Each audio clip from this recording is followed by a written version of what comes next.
décisions, les dispositions pour obtenir la présidence. Le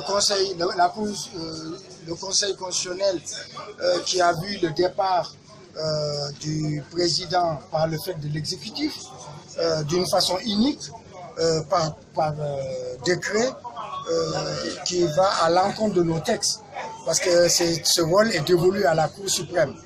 Donc c'est l'omnipotence du président qu'il fallait dénoncer. Il y a aussi la prorogation émise par le Conseil constitutionnel, ce qui est inadmissible. Lorsqu'on proroge, le plus souvent, c'est assorti de deadline. Eh bien, dans le cas d'espèce, on a aujourd'hui prorogé le mandat des députés sans donner de date. Et au lieu que ce soit le peuple qui décide, cette fois-ci, la Cour constitutionnelle dit que c'est le président qui va décider de la vie des uns et des autres, ce qui est inadmissible. Donc, en fait, le président de la République a tellement affaibli les institutions. Il s'est tellement impliqué qu'aujourd'hui, on est dans un pays, dit une république, où il n'y a qu'une seule personne élue, en l'occurrence le président de la République. Mais les élections communales ne sont pas encore terminées.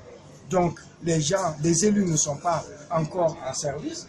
Donc, c'est pour vous dire que nous ne sommes même plus dans une dictature, nous ne sommes même plus dans une république bananière.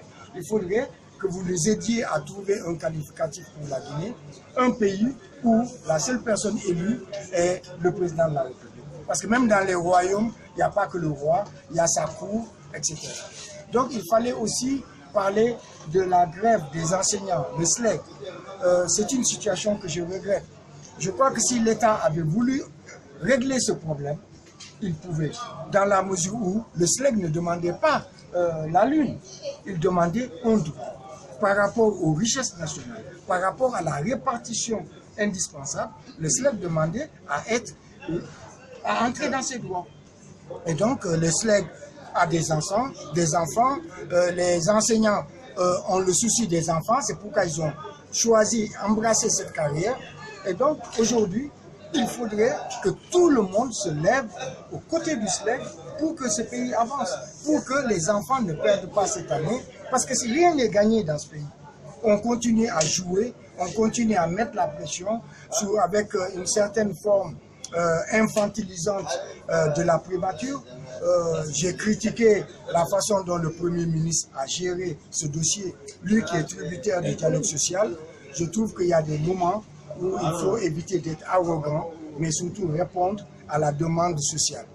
J'ai aussi parlé de la GECI, de nos attentes, de nos projets.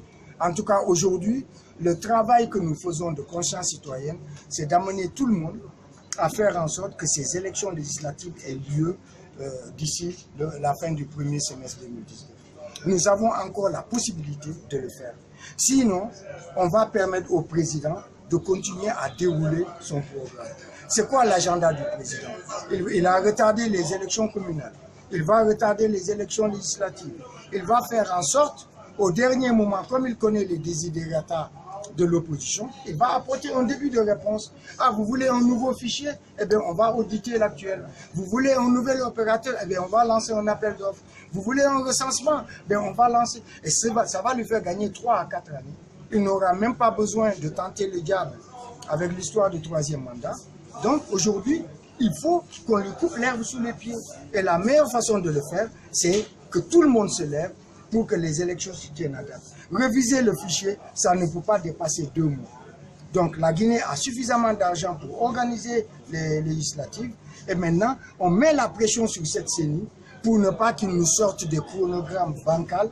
Et l'opposition qui avait la possibilité de dire « niet », on ne siège pas tant qu'on n'a pas la parité, à jouer le jeu du pouvoir. Parce qu'étant présente au sein de cette institution, eh bien, elle ne peut pas crier au diable.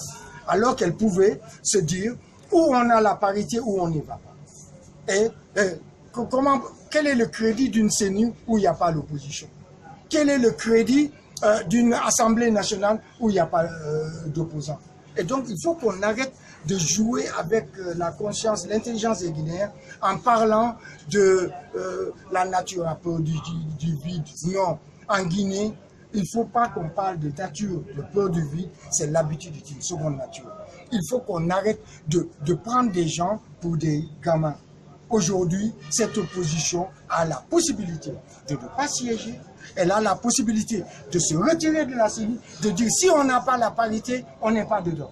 Si il n'y a pas d'élection transparente, nous, on ne va pas jouer les prolongations. Parce que comment une Assemblée nationale va jouer les prolongations? Mandat échu et imposer au président de respecter lui son mandat. C'est pour vous dire